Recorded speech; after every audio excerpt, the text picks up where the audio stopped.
엄마 아빠라는 말을 쓰지 마라. 놀랍게도 지금 대한민국 학교에서 벌어지고 있는 실제 상황입니다. 최근 경상남도 교육청이 각 학교에 보낸 용어 개선 공문의 내용인데요. 엄마 아빠 같은 단어가 특정 가족 형태만 전제하는 고정관념이라며 앞으로는 보호자, 가족으로 바꿔 부르라는 겁니다. 교육청은 이 지침이 전교조와의 합의에 따른 것이라며 다양한 가족 형태를 포용하기 위함이라 덧붙였습니다. 대한민국 헌법은 혼인과 가족 생활이 양성의 평등을 기초로 성립된다고 명시하고 있습니다. 그럼에도 특정 사상을 주입하기 위해 우리가 평생 불러온 가장 따뜻하고 보편적인 단어인 엄마 아빠마저 지우려 했던 겁니다. 이 공문은 학부모들의 강력한 반발로 결국 취소됐습니다. 학교가 이념의 실험실이 돼서는 안 됩니다. 가정을 해체하려는 시도를 멈추고 헌법에 명시된 가치와 가족 교육으로 돌아가야 할 때입니다. 엄마 아빠라는 말을 쓰지 마라. 놀랍게도 지금 대한민국 학교에서 벌어지고 있는 실제 상황입니다. 네, 우리말에 썩어도 준치다라는 속담이 있습니다. 아무리 오래되고 낡았다 할지라도 그 가치는 결코 퇴색되지 않는다는 것입니다. 쉽게 말하면 나이가 많고 힘이 빠졌다 할지라도 상대를 쓰러뜨릴 수 있는 결정적인 한 방을 가지고 있다는 것이죠. 다시 말하면 결코 만만치 않은 관록이 남아 있다는 것입니다. 이 다윗 왕의 아들 압살롬이 반란을 일으켰습니다. 아들이 아버지를 죽이고 무력으로 권력을 찬탈하려고 한 것입니다. 이것은 절대로 있어서는 안 되는 폐륜 중에 폐륜입니다. 다윗은 꿈에도 상상하지 못한 일을 당했기에 불의의 일격으로 예루살렘 성을 버리고 급히 도망치지 않으면 안 되었습니다. 믿는 도끼의 발등이 제대로 찍힌 것입니다. 예루살렘에서 여리고로 향해 내려가는 비참한 피난길, 길 좌우에는 좁고 깊은 골짜기와 함께 크고 작은 험한 산 등성이가 끝없이 이어져 있었습니다. 메마른 광야 길을 내려가는 다윗 왕의 모습은 참담하기 짝이 없었습니다. 왕을 호위하는 군사들과 다윗 왕 사이에는 무거운 침묵만이 흐르고 있을 뿐이었습니다. 그런데 다윗 일행이 바후림에 이르렀을 때 길 위에 산등성이에서 갑자기 돌멩이들이 날아오면서 한 산에 거친 독설이 다윗을 향해서 쏟아졌습니다. 가거라 가거라 이 비루한 자여 사악한 자여 사울의 족속의 모든 피를 여호와께서 내게로 돌리셨도다. 그 산에는 대체 누구였죠? 성경은 그 사람에 대해서 우리에게 이렇게 일러줍니다. 다윗 왕이 바후림에 이름에 거기서 사울의 친족 한 사람이 나오니 게라의 아들이요 이름은 시므이라. 그는 사울의 친족이었습니다. 이스라엘 초대 왕이었던 사울 가문이 몰락하게 된 것은 전부 다윗 탓이라고 여기고 있던 자였습니다. 그는 다윗에 대한 분노와 원한을 숨기며 살다가 다윗의 아들 압살롬의 반란으로 도망치는 신세가 되자 본색을 드러낸 것입니다. 다윗의 시대는 이제 완전히 끝났다고 여긴 그는 산 등성이에서 다윗을 향해 돌을 던지고 흙먼지를 날리면서 다윗을 저주한 것입니다. 시므이는 그 순간 평생 마음속에 쌓여있던 원한이 봄 눈 녹듯 녹으면서 그야말로 유쾌, 상쾌, 통쾌했을 것입니다. 그러나 성도 여러분, 준치, 썩어도 그 준치라고 했습니다. 다윗은 쫓기는 중이었지만 여전히 이스라엘의 왕이었고 그의 곁에는 수많은 전쟁을 승리로 이끈 일당백의 장수들이 있었습니다. 산 위에서 날뛰는 시므이를 보며 분노한 아비새는 다윗 왕에게 저자를 가만두고 볼 수 없다면서 어떻게 말합니까? 이 죽은 개가 어찌 내 주 왕을 저주하리이까? 청하건대 내가 건너가서 그의 머리를 베게 하소서 하니, 아비새의 눈으로 보면 나이 많은 시므이는 그야말로 죽은 개와 다를 바가 없었던 것입니다. 아비새는 그들 사이에 거리가 있다 할지라도 한 걸음에 달려가서 그의 목을 단칼에 베어 가져오겠다며 격분한 것입니다. 하루 강아지 범 무서운 줄 모른다고 시므이는 도대체 무엇을 믿고 이토록 무모하고 위험천만한 도발을 감행한 것이죠? 시므이는 다윗이 썩어도 준치라는 사실을 잘 알고 있었습니다. 그는 결코 막무가내로 행동하는 무모한 자가 아니었던 것입니다. 그의 머릿속에는 누구보다 치밀하게 살핀 세 가지 계산이 깔려 있었습니다. 첫째는 지형지물이었습니다. 다윗 일행은 깊고 좁은 골짜기 아래를 걷고 있었고 시므이는 길 위에 높은 산비탈 등성이에 서 있었습니다. 아비새가 아무리 날쌘 장수라 할지라도 칼을 차고서 그 산 등성 위로 뛰어오르는 것은 결코 쉽지 않은 것입니다. 숨이 찰 것이고 그리고 시간이 많이 걸릴 것입니다. 시므이는 다윗의 군사들이 그를 잡으러 오면은 몸을 돌려서 산 너머로 도망칠 그러한 생각을 하고 있었던 것입니다. 둘째는 다윗의 인물됨, 다시 말하면 그의 성품이었습니다. 시므이는 다윗의 그 사울의 친족으로서 다윗이 어떤 사람인가를 누구보다 잘 알고 있었습니다. 다윗은 눈앞에 일시적인 분노에 눈이 멀어 충동적으로 행동하는 인물이 결코 아니라는 것입니다. 시므이는 자신이 아는 다윗이라면 압살롬의 추격을 피해서 급히 도망쳐야 하는 이 급박한 순간에 한 사람이 그를 향해서 저주하는 말을 퍼붓는다 할지라도 군대를 결코 멈춰 세우지 않으리라고 내다본 것입니다. 셋째는 고도의 정치적 배팅이었습니다. 다윗의 시대는 이제 끝나고 압살롬의 새로운 시대가 시작되었다면 누구에게 줄을 서야 하는 것이죠? 압살롬에게 줄을 서야 합니다. 시므이는 이를 위한 방법으로 비난가는 다윗을 정죄하고 저주하는 퍼포먼스를 행한 것입니다.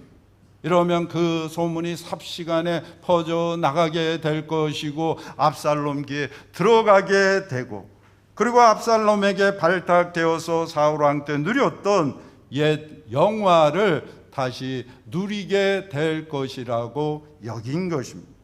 시므이는 머리가 비상한 영악한 자였습니다. 상황 판단이 빠른 철저한 기회주의자여 권력 지향적인 인물이었습니다. 이런 사람은 할 수만 있으면 가까이 해서는 안 되는 것이죠. 만나지 말아야 하는 것입니다. 여러분, 시므이와 같은 이런 사람을 만나지 않는 그러한 인복이 저와 여러분 우리 모두에게 가득하기를 주님의 이름으로 축원합니다. 아멘. 아멘이죠. 네. 그런데 이날 시므이가 다윗에게 쏟아부은 저주의 말은 사실이었습니까? 사실 무근이었습니다. 아주 왜곡된 것이죠. 날조한 것입니다.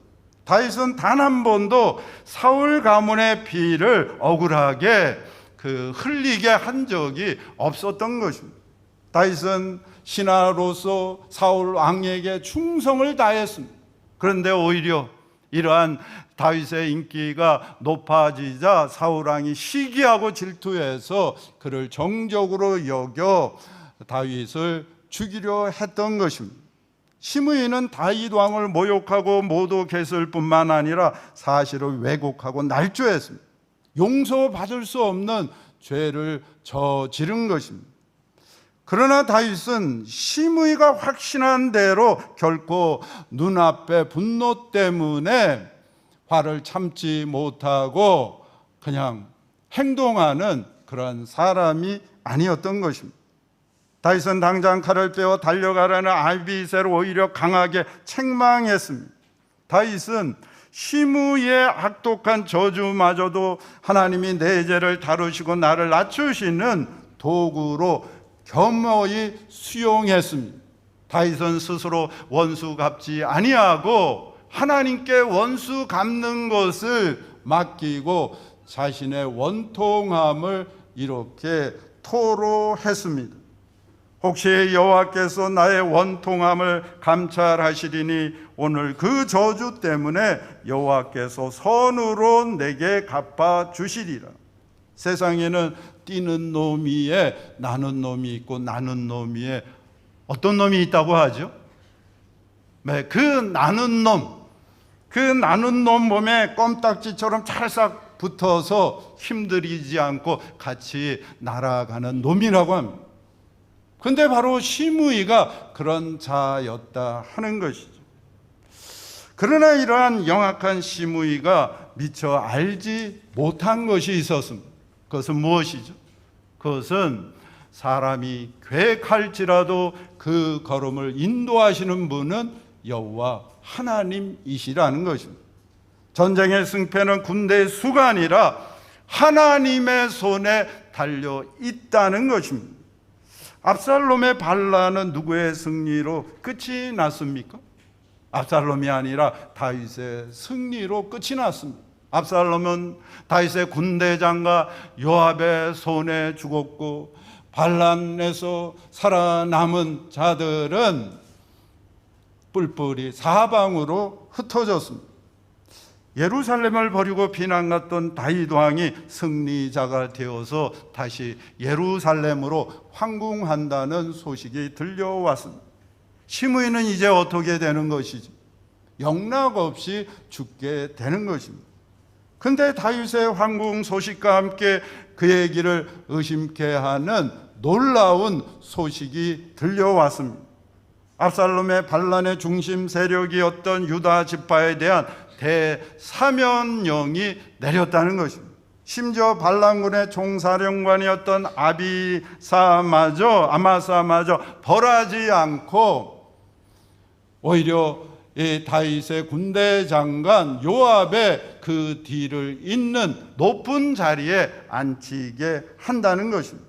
이것은 무엇을 뜻하는 것이죠?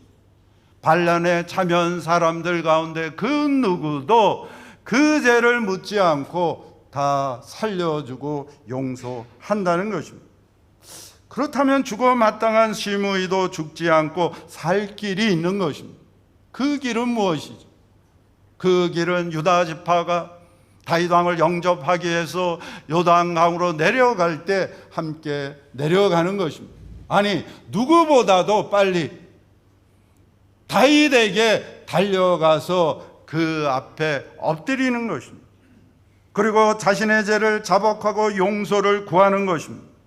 다윗은 압살롬의 반란에 대한 대대적인 응징이 아니라 용서를 선포했기 때문입니다. 다윗이 황궁하는 일하는 심판의 날이 아니라 은혜의 날이기 때문입니다. 시므이는 그의 명석함으로 이날 다윗 왕 앞에서 자신이 나가 죄를 자복하면 다윗은 틀림없이 그를 죽이지 않고 살려주리라는 것을 알았던 것입니다. 아비새는 시므이를 보자 어떻게 했죠? 이때에도 분노를 참지 못하고 시므이는 죽어 마땅하다며 이렇게 소리쳤습니다. 시므이가 여호와의 기름 부으신 자를 저주하였으니 이로 말미암아 죽어야 마땅하지 아니하나이까. 아비새는 권력의 실세로 다윗의 가장 가까이 있었던 최측근이었습니다. 그러나 그는 정작 이날이 어떤 날인지를 알지 못했습니다. 다윗의 원수였던 시므이는 이것을 알았는데 다윗의 오른팔이었던 그는 이것을 몰랐다는 것입니다. 여러분, 얼마나 참으로 아이러니합니까? 역설적이지 않습니까? 옛말에 선악이 다 나의 스승이라고 했습니다. 선악이 다 개오사라. 사악한 기회주의자인 시므이에게서도 우리가 배워야 하는 영적인 교훈이 있다는 것이죠. 그것은 무엇입니까? 그것은 때를 분별하는 지혜와 그 때를 놓치지 않는 결단력입니다. 사도 바울은 고린도후서 6장 2절에서 다음과 같이 선포합니다. 보라, 지금은 은혜 받을 만한 때요, 보라, 지금은 구원의 날이로다. 모든 것에는 다 때가 있다는 것이죠. 이것은 하나님의 은혜도 마찬가지입니다. 다르지 않습니다. 하나님의 은혜는 한량없지만 그 은혜를 붙잡을 수 있는 때, 그 기회는 정해져 있다는 것입니다. 그 기회의 때가 지나가면 은혜의 문은 영원히 닫히게 되고 공정한 하나님의 심판의 문이 열리게 된다는 것입니다. 그러므로 우리는 은혜의 문이 열려있는 바로 지금 이때에 시므이와 같은 절박함을 가지고 주님 앞에 나가 우리의 죄를 사하고 하나님의 구원을 받아야 하는 것입니다. 이 세상에 의인이 없나니 한 사람도 없기 때문입니다. 사도 바울은 로마서 3장에서 이 구원의 은총을 이렇게 선포합니다. 모든 사람이 죄를 범하였음에 하나님의 영광에 이르지 못하더니 그리스도 예수 안에 있는 속량으로 말미암아 하나님의 은혜로 값없이 의롭다 하심을 얻은 자 되었느니라. 시므이는 지금이야말로 은혜 받을 때임을 알고 그 은혜를 움켜잡은 것입니다. 다윗 왕은 그때를 놓치지 않은 시므이에게 은혜를 베풀면서 네가 죽지 않고 살리라고 맹세를 했습니다. 성도 여러분, 다윗이 시므이에게 한 그 맹세를 자세히 살펴보면은 다윗은 시므이에게 내 죄를 용서하리라고 그렇게 맹세했습니까? 아니죠. 다윗은 시므이에게 네가 죽지 아니하고 살리라, 죽지 아니하리라, 그렇게 맹세를 했던 것입니다. 다윗은 시므이를 죽이지 않고 살려주었지만 그의 가슴 속에 날아와 박힌 시므이의 악독한 저주와 모욕은 결코 잊을 수가 없었던 것입니다. 다윗은 훗날 죽음을 앞두고 솔로몬에게 유언을 하면서 시므이에 대해 이렇게 말을 합니다. 그러나 그를 무죄한 자로 여기지 말지어다. 너는 지혜 있는 사람이므로 그에게 행한 일을 알지니 그의 백발이 피 가운데 수월에 내려가게 하라. 무슨 뜻이죠? 시므이를 살려두지 말라는 것입니다. 그를 반드시 죽이라는 것이죠. 다윗은 인간이 베푸는 관용과 용서의 한계를 우리에게 보여주고 있습니다. 인간이 아무리 넓은 마음으로 자비를 베푼다 할지라도 그것은 한계가 있다는 것이죠.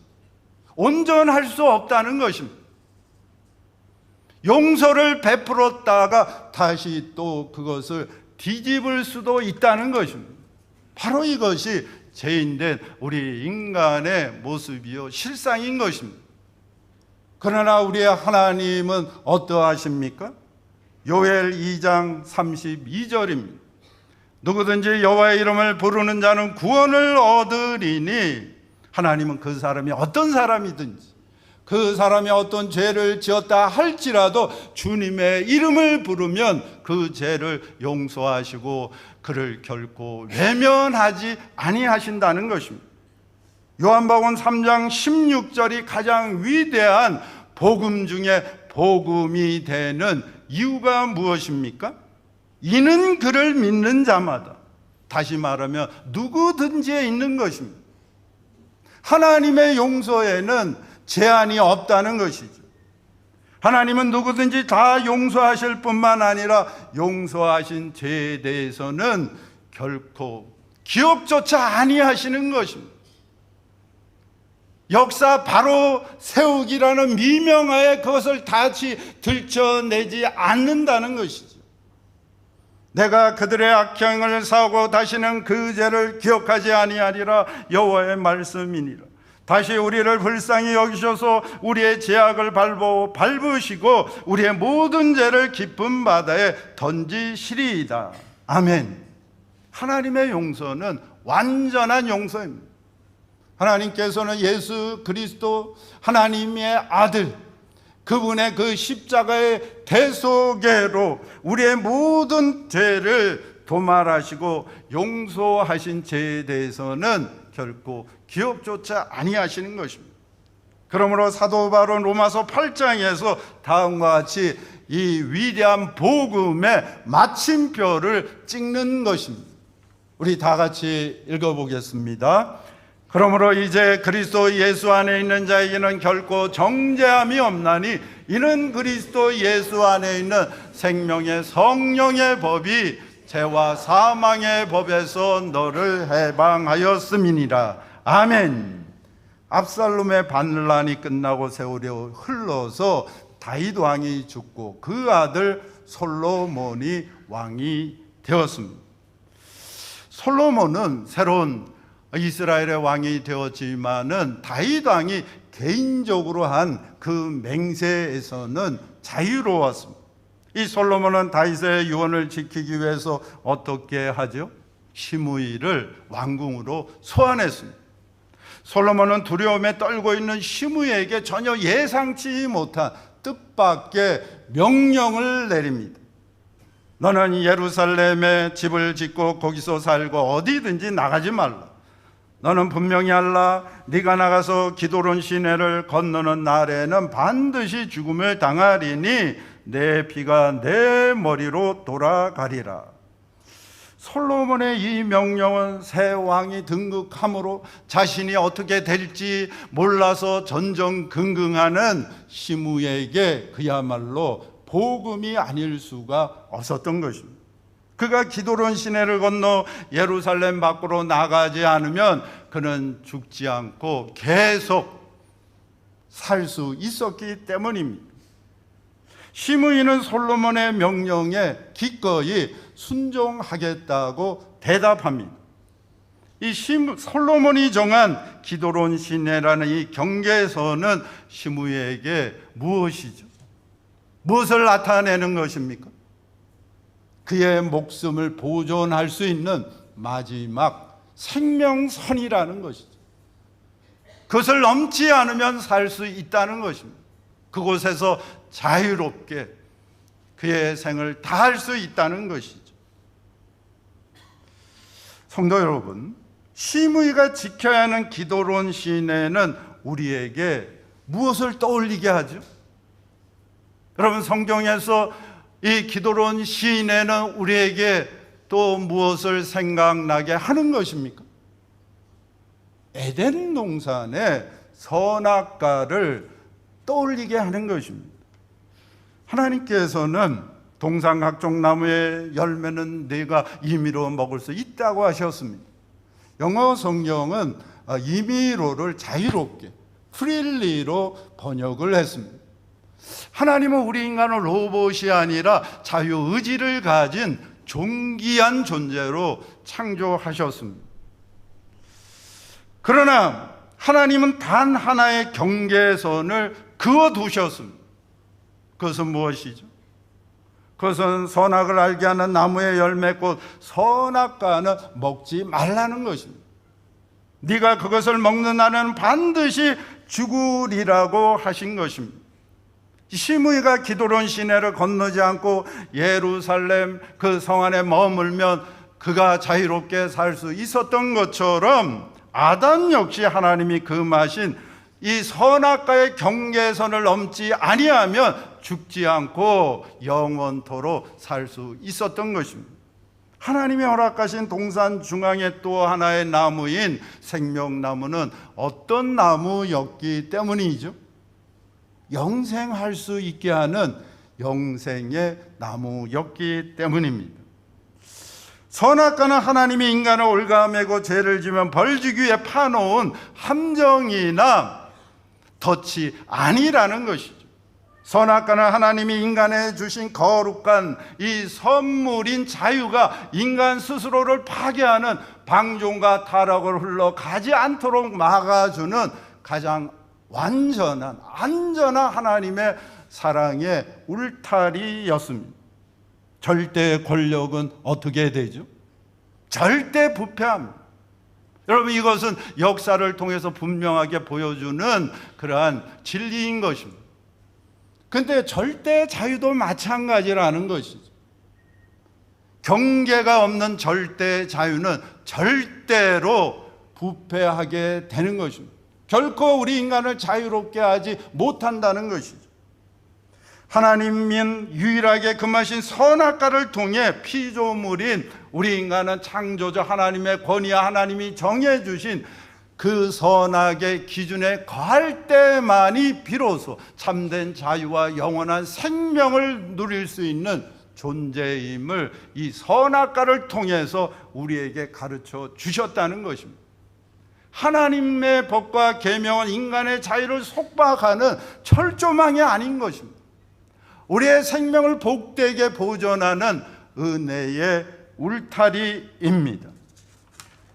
성도 여러분, 그렇다면 시므이는 솔로몬 왕에게 그리하겠다고 맹세했던 그 기도론 시내를 건너가지 않고 예루살렘에서 계속 살았을까요? 아닙니다. 3년 뒤에 그가 기도론 시내를 건너가는 것입니다. 왜 건너가죠? 그의 두 종이 기도론 시내를 건너 가드로 도망쳤기 때문입니다. 시므이는 그들을 잡아오려고 절대로 건너가서는 안 되는 기도론 시내를 건너간 것입니다. 3년이 지나자 시므이는 은혜에 대한 감격을 잊어버리고 왕의 그 명령을 경홀히 여긴 것입니다. 그로 인해 시므이는 어떻게 되죠? 다윗의 유언대로 제명을 다하지 못하고 그의 백발이 피로 뒤덮어서 형장의 이슬로 사라지는 비참한 존재가 되어 버리는 것입니다. 성도 여러분, 시므이는 어떤 사람이었습니까? 우리는 시므이는 어떤 자였다고 그렇게 정의할 수 있는 것이죠. 시므이는 때를 분별하므로 은혜를 붙잡았으나 그 은혜 안에 머무는 지속적인 순종에는 실패함으로 은혜를 끝까지 누리지 못하고 비참하게 죽는 불행한 인생이 되고 말았던 것입니다. 사랑하는 성도 여러분, 오늘날 우리 시대에도 우리가 절대로 따먹지 말아야 하는 선악과가 있습니다. 우리가 절대로 넘어가지 말아야 하는 기도론 시내라는 경계선이 있다는 것입니다. 그것은 무엇이죠? 그것은 하나님께서 세워주신 창조의 질서입니다. 하나님은 우리 인간을 어떻게 창조하셨죠? 하나님은 자기 형상 곧 하나님의 형상대로 사람을 창조하시되 남자와 여자로 창조하셨습니다. 하나님의 창조 질서 안에는 오직 두 가지 성, 즉 남성과 여성이라는 양성만이 존재하는 것입니다. 이 거룩한 창조 질서 안에서 가정이 세워지고 그리고 남성과 여성이라는 이 양성을 통해서만이 오직 생명이 탄생되는 것입니다. 그렇지 않고 다른 어떠한 성에서도 생명이 태어날 수가 없는 것이죠. 그런데 작금의 세상은 어떠합니까? 생명과 축복의 원천인 하나님의 이 창조 질서를 정면으로 무시하고 그 경계선을 파괴하려는 세력들이 우리 사회에서 암세포처럼 퍼져나가고 있습니다. 그 대표적인 흐름 가운데 하나가 무엇이죠? 우리 시대의 거센 풍조인 포괄적 성차별금지법의 논리인 것입니다. 이 법은 남자와 여자라는 생물학적이고 성경적인 창조 질서를 정면으로 부정합니다. 남녀라는 성별은 하나님이 정해진 고유한 신성한 영역이 아니라 인간 스스로의 선택과 느낌에 따라 다양한 성이 존재할 수 있다고 주장하는 것입니다. 이것은 남자와 여자라는 경계선을 허물고 인간 스스로 선악의 기준이 되어 내가 내 인생의 성별까지 결정하는 신이 되겠다는 인간의 오만입니다. 에덴의 선악과를 다시 범하는 영적인 반역인 것입니다. 우리 그리스도인들은 인종과 성별에 상관없이 그 어떤 사람도 외모로 차별하지 말라는 이 성경의 가르침을 가장 앞장서서 잘 지켜야 합니다. 사회적 약자를 보호하고 소외된 이들을 내 몸처럼 사랑해야 합니다. 그러나 진정한 사랑은 성의 경계를 허무는 타협이 아닌 것이죠. 진정한 자비는 죄를 죄가 아니라고 괜찮다며 덮어버리는 방종이 아닙니다. 하나님이 세워놓으신 남성과 여성의 경계를 무너뜨리고 창조 질서를 뒤흔드는 이 시대의 악한 흐름은 마치 심의가 눈앞의 유익을 위해 절대로 넘지 말아야 하는 기도론 시내를 넘어가 버린 행동과 너무나 닮아 있습니다. 세상 그 선을 넘어가면 더 큰 자유가 있고 권리가 있다고 유혹합니다. 그러나 그 선을 넘어가는 순간 우리를 기다리고 있는 것은 무엇이죠? 무서운 가정의 파괴와 붕괴, 도덕적 타락과 영적인 파멸인 것입니다. 우리 그리스도인들에게는 보수와 진보, 좌우라는 우리의 이 정치적인 이념을 뛰어넘어서 하나님의 창조 질서를 보존함으로써 우리의 가정과 우리 사회와 그리고 우리나라를 건강하게 지켜나가야 하는 그러한 책임과 의무가 있는 것입니다. 우리가 정말로 성경을 하나님의 살아있는 말씀으로 믿고 고백하는 성경적 그리스도인들이라면 우리는 하나님의 이 창조 질서를 대적하는 이 시대의 악법인 포괄적 성차별 금지법을 분명하고 그리고 단호하게 반대할 수 있어야 하는 것입니다. 사랑하는 성도 여러분, 우리는 하나님의 독생자 예수 그리스도의 대속의 은총으로 우리의 모든 죄를 다 용서받은 사람들입니다. 하나님께서는 용서하신 죄를 바닷속에 깊이 던져버리시고 기억조차 아니하신다고 약속해 주셨습니다.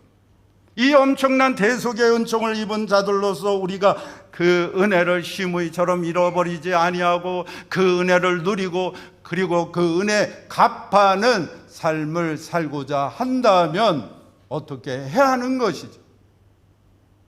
그것은 단 하나, 그 길은 우리가 바로 그리스도 예수 안에 거하는 것입니다.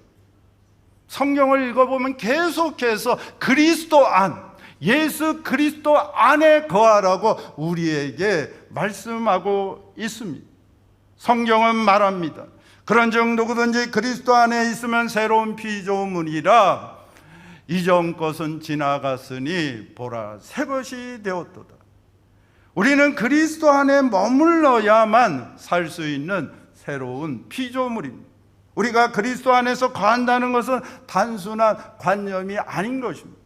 날마다 매 순간 나의 삶의 자리에서 우리의 주님이신 그리스도와 동행하면서 주님이시라면 어떻게 할 것인가를 묻고 그 물음에 응답하는 삶을 살아야 하는 것입니다. 그것이 바로 하나님의 은혜로 구원받은 자로서 이루어 가야 하는 거룩한 성화의 삶입니다. 성도 여러분, 만약에 예수님 당시에 이 창조 질서를 부정하는 포괄적 성차별 금지법이 발의되었다면 예수님께서는 어떻게 하셨을까요? 창조 찬성하셨을까요? 아니면 반대하셨을까요? 아니면 나는 어떻게 되든 상관없다면서 침묵하셨을까요? 우리는 주님이시라면 어떻게 하실 것인가를 항상 물어야 하는 것입니다. 성도 여러분, 회개가 무엇이죠? 무엇이 회개입니까? 회개란 내 죄를 고백하는 것으로 결코 끝나지 않습니다. 회개란 내가 먹은 선악과를 하나님께 되돌려 드리는 것입니다. 내가 내 삶의 선악의 기준이 되어서 내 마음대로 내 뜻대로 사는 것이 아니라 하나님이 나의 선악의 기준이 되심으로 하나님의 뜻대로 살아가는 것입니다. 그것이 진정한 회개이고 그것이 나를 구원하신 예수 그리스도 안에 거하는 것입니다. 그것이 바로 우리의 생명의 주님이 되시는 그리스도 밖으로 우리가 나가지 않는 것입니다. 그것이 바로 우리의 주님이신 그리스도와 세상 끝날까지 항상 함께하는 것입니다. 여러분, 많은 사람들이 창조 질서의 보존을 외칩니다. 그런데 어리석게도 창조 질서의 보존이 자연보호, 환경보호가 전부인 것처럼 생각한다는 것이죠. 그러나 진정한 창조 질서의 보존은 바로 하나님께서 창조하신 그 남성과 여성이라는 이 양성, 그 성의 질서를 보존하는 데서부터 비롯된다는 것입니다. 사랑하는 성도 여러분, 이것은 어떤 진보나 또 보수나 좌우의 이념의 문제가 아니라 바로 진리의 문제입니다. 그리고 우리의 나라와 가정과 그 사회의 미래와 운명이 달린 문제이고, 그리고 교회의 그 존재 자체, 교회가 앞으로 어떻게 될 것인가와 관련된 결코 양보할 수 없는 그런 진리라는 사실을 우리는 잊지 말아야 하는 것입니다. 내가 그리스도와 함께 십자가에 못 박혔나니 그런즉 이제 내가 산 것이 아니요 오직 내 안에 그리스도께서 사신 것이라. 그리스도의 그 피로 구원받은 자로서 그리스도 안에 거하며 그리스도와 함께 동행하는, 그리스도라 하시면 어떻게 하실까를 묻고 나아가는 저와 여러분 우리 모두가 되시길 주님의 이름으로 축원합니다.